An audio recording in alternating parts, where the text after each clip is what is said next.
Namaste everyone. In today's video, we're going to focus on Muni Patanjali's Yoga Sutra 2.10. Now in this particular Yoga Sutra, Muni Patanjali is explaining to us how difficult it is to actually get rid of the Kleshas, and is also telling us what is required to actually get rid of them. So let's look at the sutra and start breaking it up word by word to understand it even better. So the sutra itself goes Te prati prasava heyaha sukshmaha. Alright, so this is the sutra itself. Now let's look at it word by word and start understanding it. And you can pause the video whenever you need to take notes or to look at the meanings of the words. So the first word here is te, and te means dhe.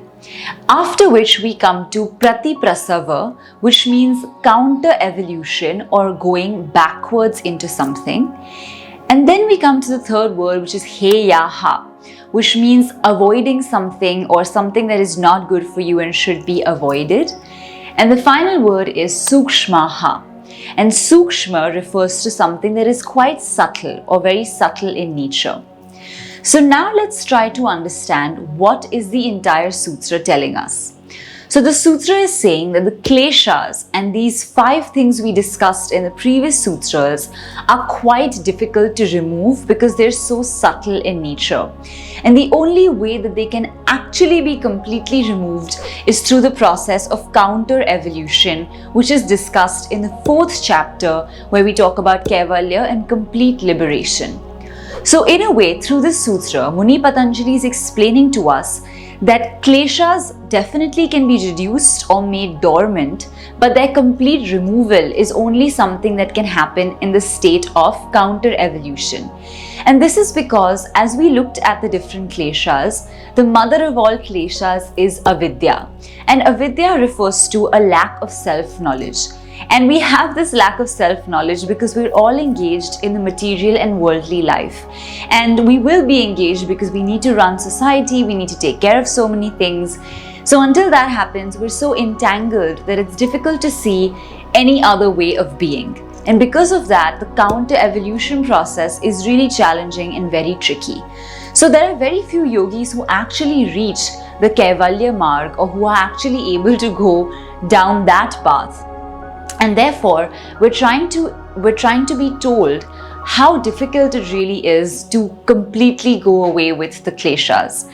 And so once we understand this, we will accept that we can reduce them or make them dormant, but maybe their complete removal is very difficult unless we're on a very serious yogic sadhana or the yogic path.